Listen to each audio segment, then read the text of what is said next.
It's here again. Fresh edition of Carers Appreciation Night Can. Date, Saturday 7th of March 2026. Time, 2 p.m. to 9 p.m. Location, Holiday Inn, Corby. A red carpet event, after party from 9 p.m. to 12 a.m. Esteemed guest of honour, Councillor Callum Riley, Mayor of Corby. Special features, Certificate of Appreciation, advice for providers, community networking, dinner and many more. Admission is £50. For participation and partnership, call the numbers on your screen. Carers Appreciation Night 2026. Don't miss out.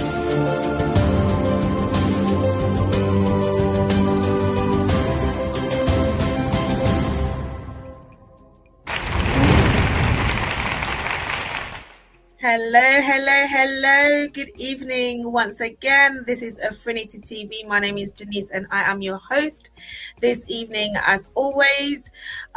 This is the Carers Appreciation Night Can special as we are leading up to the amazing event. So that was the promo for what you just seen. And it is really exciting today because we have a special guest. Actually, we have two special guests.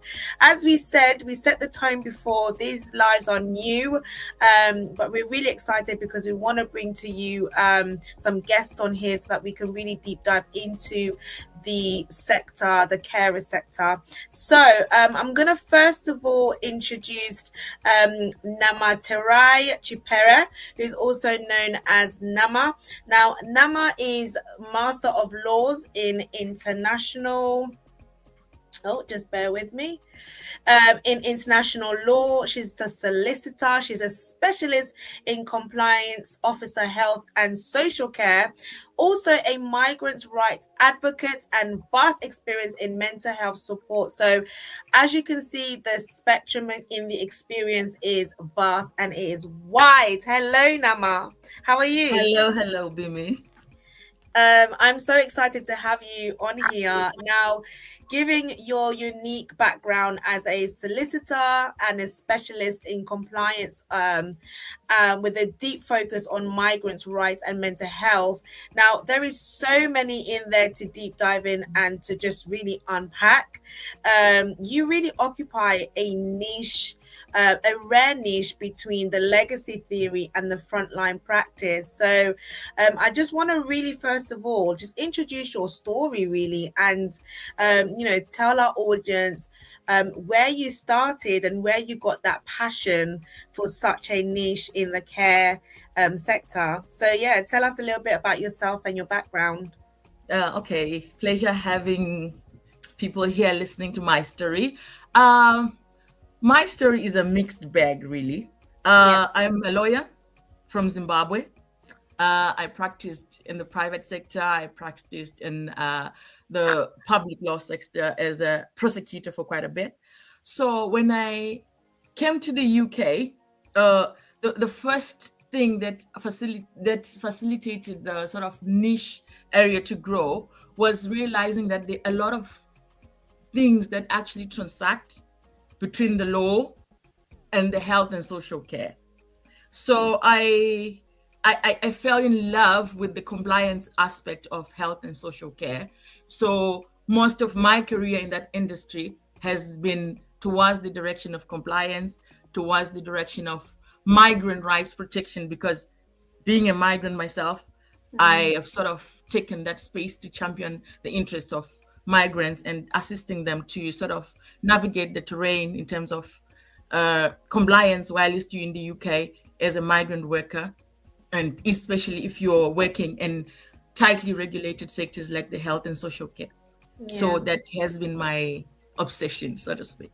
Yeah, no, I love that. And what I also love is, when someone is really passionate about it, because it's just, it just shows all over. And really that's what, in such sector, it's not one that you can just go in for the money aspect, but you really have to see the social value and be really passionate about it. So I just want to stay a little bit in the more around your background. So you're originally from Zimbabwe. Now, and you kind of grew this interest in compliance. Is that something that you started when you was there, or is that something that you kind of found your love in? Because as you said, being a migrant, you kind of started to see that aspect of things. What was that kind of transition like? And yeah, well, I want to know more about that golden thread that connected.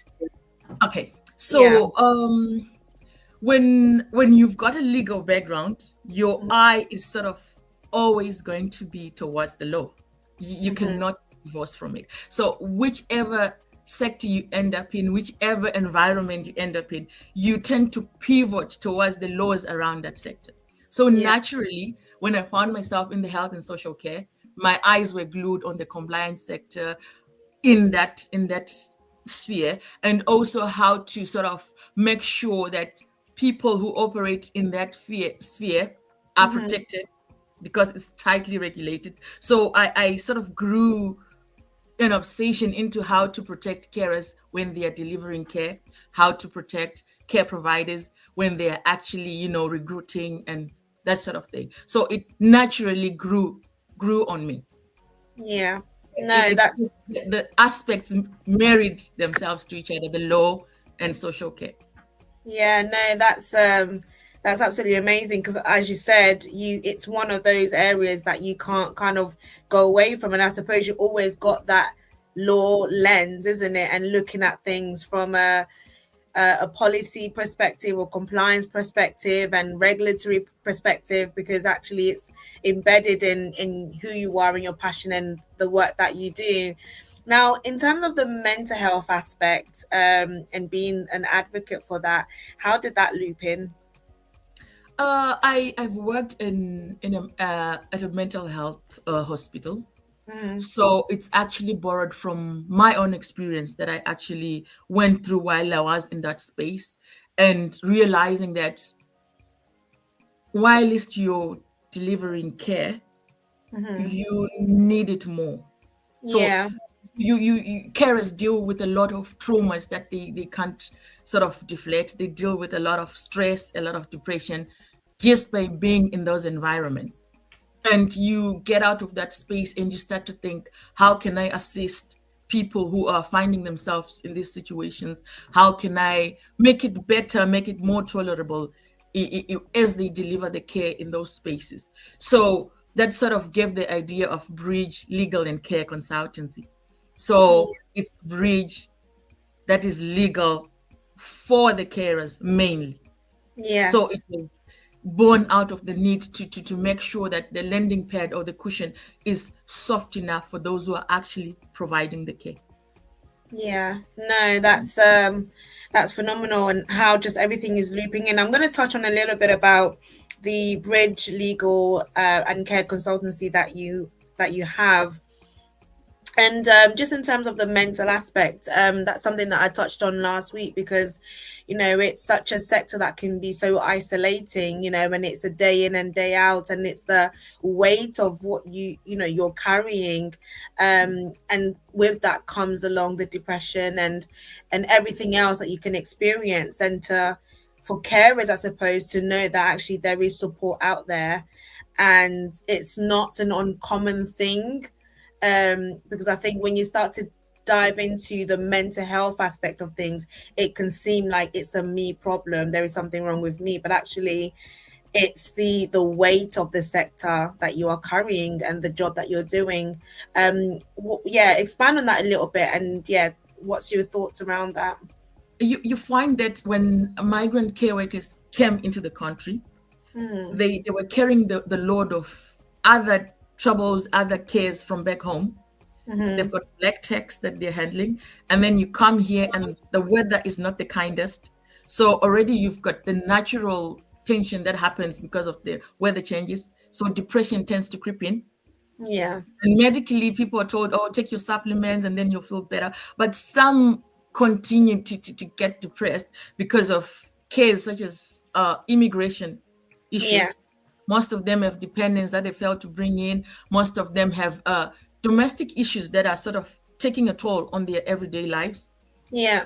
They've got a lot of other issues that they are dealing with, that they're navigating on top of providing care in a challenging environment.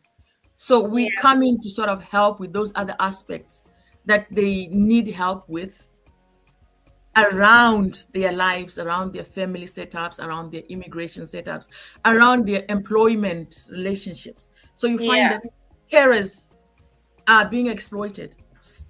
It's a sad thing to actually realize. Most of them, they can come to you with issues of saying, okay, I'm working at this place, but I'm not getting paid enough. I'm working at this place, I'm being mistreated by others or by the employers, or there's been a lot of stories around the exploitation of the migrant workers, and that's sort of where we come in to sort of see how we can assist them to sort of get out of those situations, signpost them to organizations that help them, and where we can, we actually do chip in and assist in that regard as well. Yeah, no, absolutely. I just want to bring on stage as well Danai, who is representing the HSCPN, and just really wanted to get your thoughts on that. Hi, Danai. Hello. Hi, Beannie. Hello. Beannie. Yeah, so just tell us a little bit about actually your organization, and then I want you just to I suppose add as well into the conversation around the mental health aspects. It's such a big one. It's not just about the work, but like Nama said, coming from Zim, for example, into a new environment, and the immigration aspect and the worries, and then the workforce issues. So so if you can just introduce yourself and what you do, who is HSCPN, and then if you can contribute to that aspect and that conversation. Okay. First off, thank you for inviting me to be able to speak on this platform. HSPCN basically stands for Health and Social Care Providers Network. While the network itself was originated by the need to be able to represent minority providers, we have also discovered that even within that sector, we also are able to deal with migrant employees as well. So to touch on the subject of immigration, we also have crossed paths with NAMA due to the nature of the business. Certain aspects that you cannot get away from addressing the issues surrounding all the migrants. We offer pastoral services to all of those who are still coming into the UK, and just being able to bridge the gap between them able to assimilate life in the UK and merging their cultures and with the culture in the UK as well. Now, within this sector, it's one of those where it's a very much needed service within the country, but it's also one of the most underlooked services.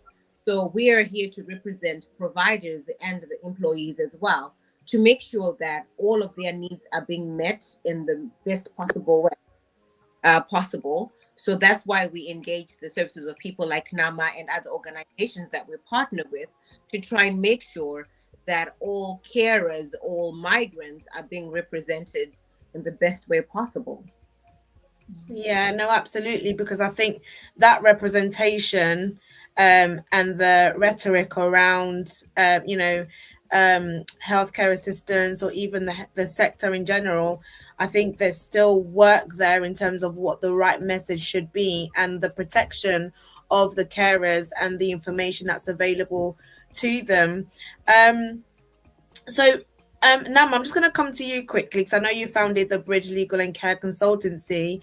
What would you say are some of the most common compliance blind spots that you've seen in social care organizations today? I would say the critical one, if you look at the health industry, it's staffed by migrant workers. So most compliance issues are coming around the certificate of sponsorship, licenses. So a lot of employers are sort of not being as thorough as they should be in terms of trying to maintain their licenses, and it then cascades to actually affect the migrants themselves, because you find that an employer becomes non-compliant and the Home Office takes away the license of that employer, and he is carrying with him a dozen of migrant workers, and they also lose their status because of the non-compliance of the said employer, and that comes with a lot of challenges for migrant workers who have uprooted their families from back home to sort of settle in the UK, and because of one mistake or one error on the part of the employer, they find themselves with no job, with no status, and with 60 days notice to leave the country. And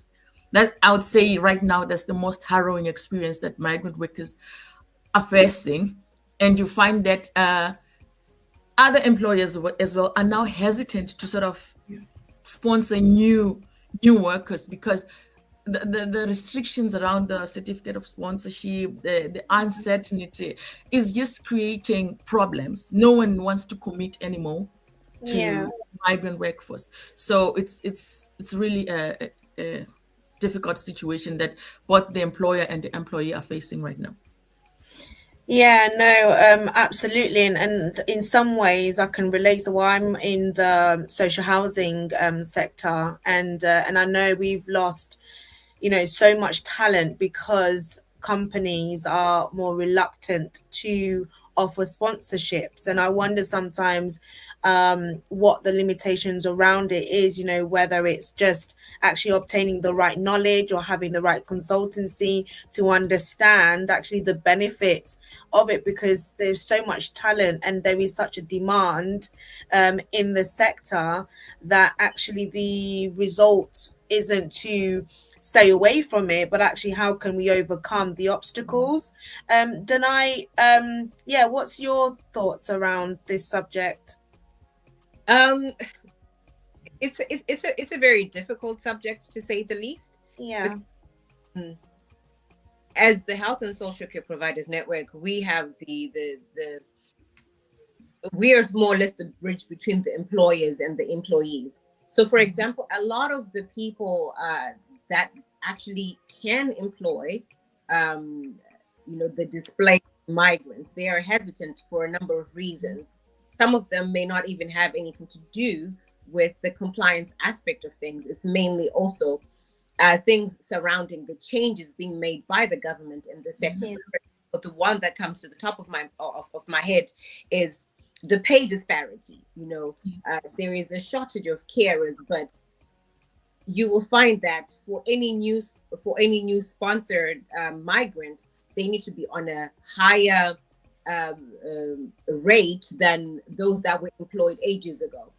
So as a result, a lot of people want to leave their current positions with this carrot of dangling, thinking, oh, if I leave, then I'm going to get the higher rate somewhere else. And that in itself is what's also causing the backlog of now. People don't want to sponsor anybody because of the expense surrounding it, not just as an employer, but also there's some expenses to the employee, because once you change your sponsor, you also have to pay for the new visas and the regulations surrounding that. There's a lot of uncertainty at the moment, especially with them trying to change the settlement route as well. So whilst it may seem in some instances that it's a compliance issue, a lot of it is to do with the laws of the. And that's where, people like Health and Social Care Providers Network comes into play. That if we are united as one, we present a united front to represent the minority, we are able to get through doors that are not opened to us traditionally. So if we are representing, quite a number of us, we are able to present our case, be it to the House of Lords, be it to the House of Commons, be it to Department of Health and Social Care, because we're able to represent the minority, where we're coming with one consensus to say this is what we need change to be able to help. So we're an advocate of uniting all the migrant workers. We partner with other organizations like Tulia, like Nama as well, so that we can band together and represent migrants as one, so that we can have a voice to where our concerns are addressed. And as such, we also have our meet and greet sessions that we have, which is a traveling conference where we invite providers from within the local area and nationwide to come and address some of these concerns. We invite people like the councillors, we invite the Home Office, we invite DHS as well. So it's about trying to make sure that we are able to get our voices across to the powers that be, to the people that make the laws, so that we can represent the minority, be it the workers or the providers. So we are very much encouraging all of us to band together. Yeah. And voice. Yeah, no, absolutely. We're going to be ending the live shortly, unfortunately, because this is such an important and really critical conversation to have. But for those who are listening, this conversation doesn't end here. We've got 2 events that's going to be happening. Dana, I'm going to give you the opportunity shortly to talk about the event that you have it on the 9th of May, is it? Yes, that's correct. Yes, yeah. And then also we have on the 7th of March, the Carers Appreciation Night. But just before that, I've got 2 questions just around the cost of non-compliance and also the workforce, that the topic that we are on right now. So let me just start with the workforce, because I think, Nama, you mentioned about exploitation earlier. So in terms of with your background as a migrant rights advocate, what should care providers be doing to ensure that their international staff are aware of their legal rights and are protected from exploitation? Thank you. As a start, they should follow the policies that they promised to follow when they apply to the CQC. If they follow those word for word, policy for policy, they will not find themselves on the wrong end of the law. And also they should make use of resources that HCSPN provides. They actually do audits for compliance, so they can bring them on and have them do proper audits on their workforce, on their policies, on their readiness to operate in confines of what the industry requires. So they should really make use of the resources that are being made available by organizations such as HSCPN. And also when it comes to the carers themselves, if they feel like they are victims of exploitation, they should not hesitate to reach out to organizations that are, certified to listen, certified to be confidential, certified to be able to assist them, like Tulia, like Bridge Legal, and other such organizations that care about the migrant rights. So they should not hesitate to reach out. They should not be intimidated from seeking out assistance when they need it. Yeah, definitely. And it's about knowing your rights as well, isn't it? And kind of removing those fear factors, because I think sometimes, and I don't know if it's a culture thing, or, sometimes when we do enter the workspace or we tend to just deal with whatever we are going through.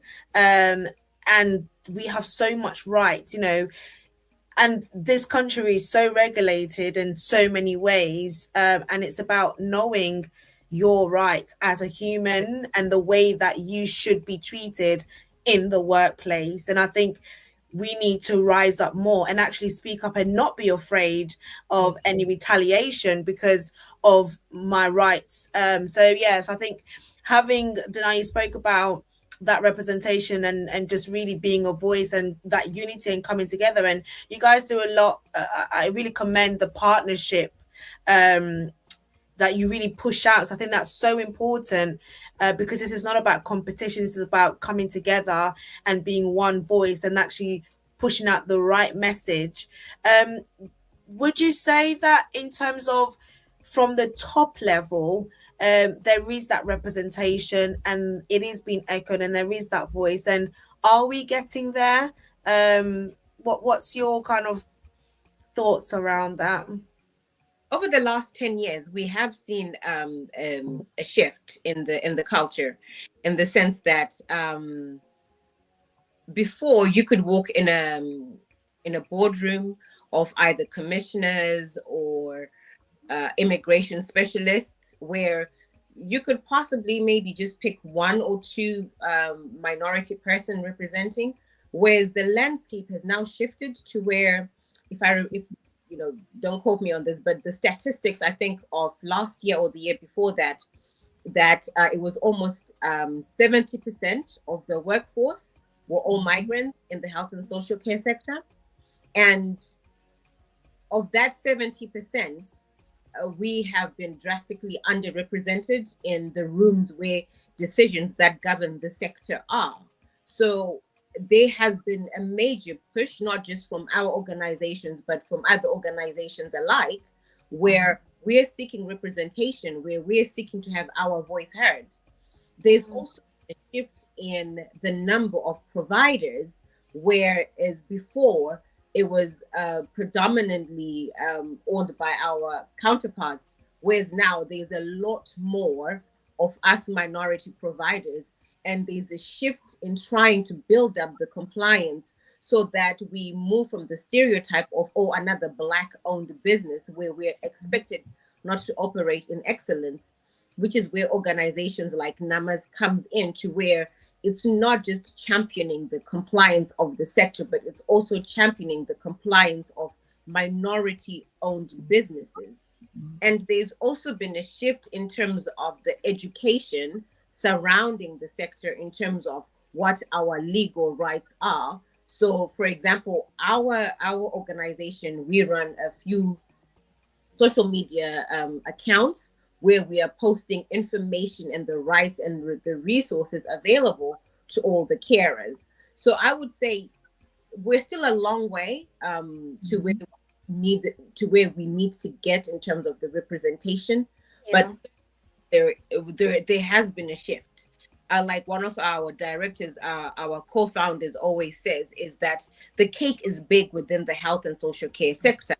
So we don't feel the need to gatekeep any knowledge, because no matter how great we are, there's still a lot of potential, a lot of opportunities out there for us to be able to champion the next person to be able to operate their business in excellence. So yes, while we're making strides in terms of the representation we need in the sector, there's still more work to be done. No, absolutely. Thank you so much for summarizing that perfectly.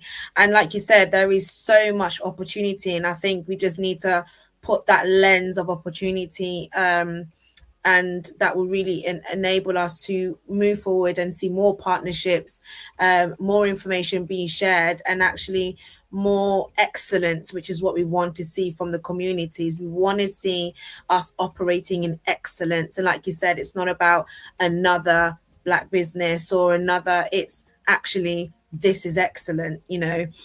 We do have to come to a close now. So I know you've got an event on the 9th of May. So just quickly tell us about that event. Okay, so this is our 15th session of our meet and greet sessions. It's an event that we host 4 times a year, where we invite people from all over the country. Tickets are £100. This is open to carers, this is open to staff, it's open to employers and providers alike. We have invited the likes of CQC, Ofsted, the Home Office, the local councillors, to be able to just come and share new ideas, to help support one another, to cheer one another. This is basically an event that if you want to know anything that's happening within the sector, this is where you need to come. You get the latest information.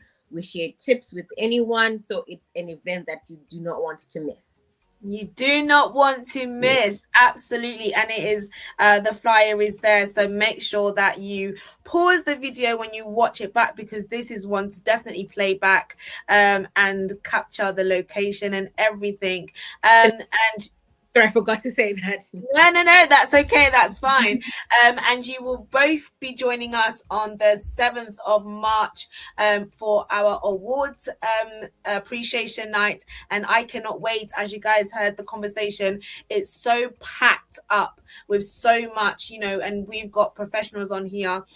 So definitely do come along. We've got amazing guests. Thank you so much both for taking your time to come and speak to us tonight. And thank you so much for everyone for watching. We are here every Monday and every Thursday, 7 p.m. So make sure you subscribe so that you are notified. Thanks, everyone. Bye-bye. Thank you. Bye.